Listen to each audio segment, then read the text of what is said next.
We get asked one question all the time when we're kids. Carter, what do you want to be when you grow up? A doctor. No. A race car driver. No. A lawyer. Have you ever had a dream that you want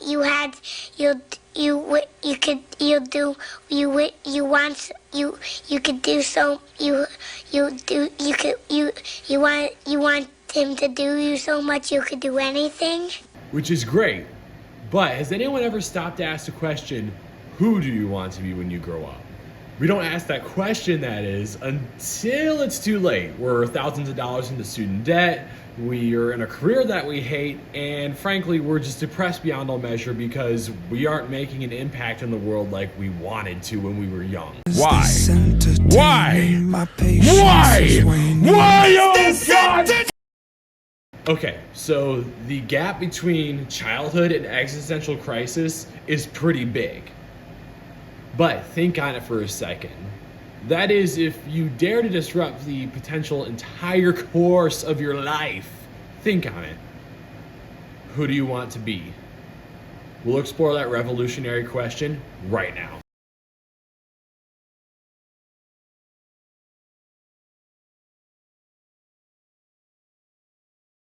Now, just a fair warning, this video is not for the faint of heart. Because the first question I'm gonna ask is, why is what the first question in the first place? Philosophical, I know. That's why I put on my philosophy robes. This was not scripted at all. But I'll place the question again. Why is what the question? Why are we so concerned with what we want to do versus who we want to be? Enough! Do you want my head to explode? Because in all honesty, nobody dies thinking about what they did, but rather who they were. Now, bear in mind, these are just my own guesses and observations, also some research that I've pulled from reading, so take that as you will. Now, here's some background on why what is the question versus who.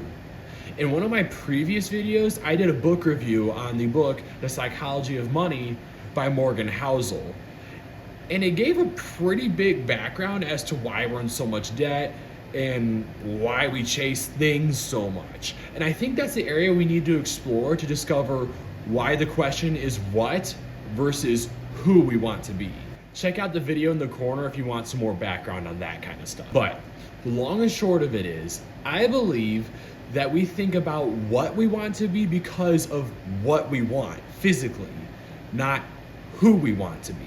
Or at least we start out thinking about who we want to be, and then it kind of transitions over into what I want to do. So just because I'm curious, comment below, what did you want to do when you were a kid, and why did you want to do it? Did you do it? Did you comment it? Do it right now if you didn't. So here's my bet. I bet that a large number of you put something extraordinary in there, like a fighter pilot or a firefighter, or just something big and maybe kind of dangerous. The why behind all those things that we wanted to be will tell us who we wanted to be when we were kids. Because believe it or not, the question kind of gets flipped on its head. The who we want to be will affect what we do over the course of our lives, as it should.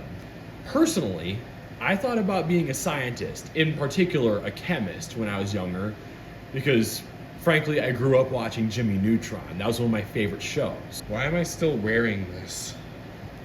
So let's just take Jimmy Neutron, as funny as that might seem, and break that apart a little bit.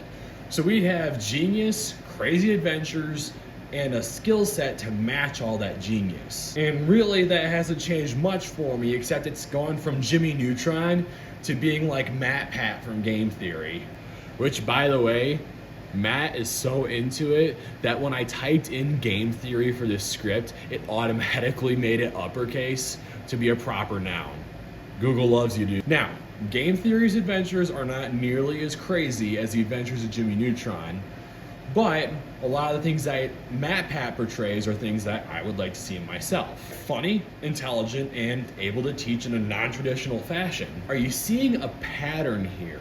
I see things that I want to be as a person So I just go and associate that with a career choice, which is now doing YouTube. Now I'm gonna be open and honest.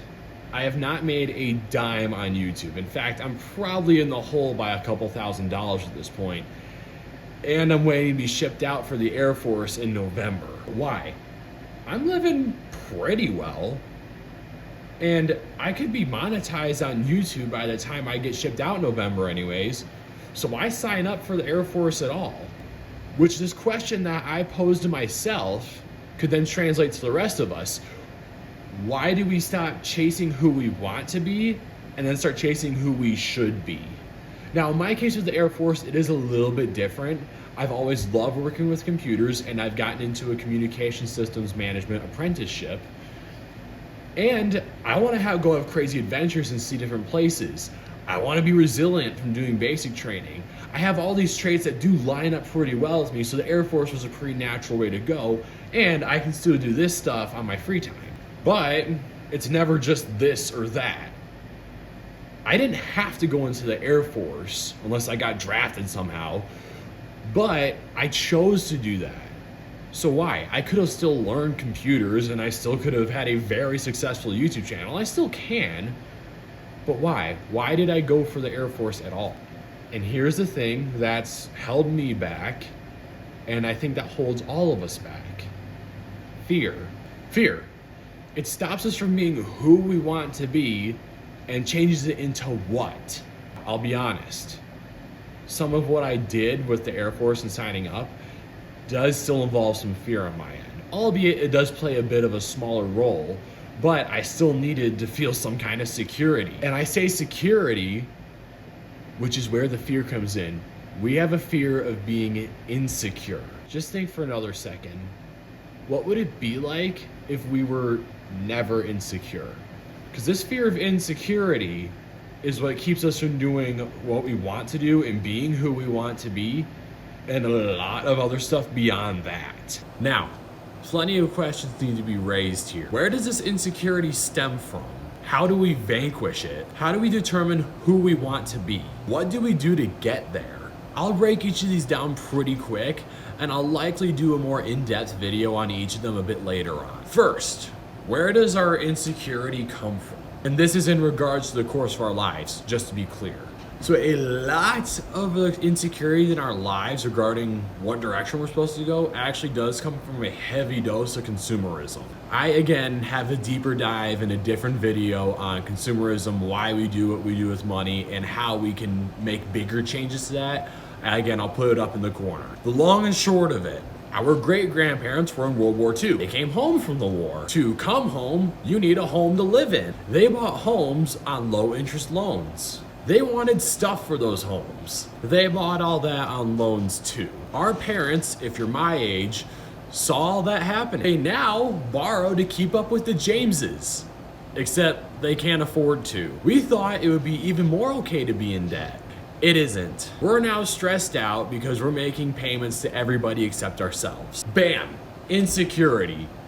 Now we have to pay back on credit cards, loans, student loans, mortgages, what have you. So now the question is, oh my gosh, how am I gonna pay for all these payments and not, hey, who do I wanna be? So, how do we vanquish the insecurity? Easy. Live below your means. Don't buy crap that you don't even need to impress people that you don't even like. And now that you're angry at me and likely commenting on all the reasons why it isn't your fault that you're in debt, I'll get to the good part. And that is, how do we determine who we want to be? Here's a method that I use. I think both long-term and short-term. Long-term. If you were on your deathbed, think about what you would be doing and who you'd be if you were to look back and be able to smile about your life. And short-term, we are never guaranteed tomorrow. What are you waiting on to do now because of the insecurity that we're facing because of all these problems? All our debt problems in particular. If you follow my previous advice, your insecurity will be much less and the risk overall will be a lot more mitigated. Which leads me to the last point. Here are some things that you can do to help get rid of your insecurity and chase the things that you want to be. Live below your means. Again, People aren't gonna care about the stuff that you have, but they'll care more about how you treat them. Save, save, save, and invest. Saving was a big topic in the psychology of money, and if you want a deeper dive on why you really should save, check out the video. Again, I'll throw it up in the corner. It's also in the comments. But when you save your money and you decide, hey, I'm gonna chase this dream of who I've wanted to be for a long time, it gives you the ability to do that. You can wake up and go, wow, I can chase who I want to be today rather than going giving my money to all these other people or having to work like a slave so that I can get these things that I want. Investing also makes sure that you have a surefire way of staying out of working when you really shouldn't be working anymore. And remember this, one big phrase that I remembered that helped change the course of my life: just how good can it be? I stop and ask myself that periodically because it guides me on the right path of my visionary mind of going and saying, okay, how good could my life be? And then I can come up with a plan on how to get to this point. I'm Carter. This is Carter and Bros. Please like if I at least got you thinking about and reconsidering some stuff. Subscribe if you guys want to know some ways that you can really help improve and change your life. And I'll share some ways that it did for mine later on. Comment if you guys have any questions on anything that I mentioned today. I'll give my philosophy behind why I think the way that I do. Catch you guys around.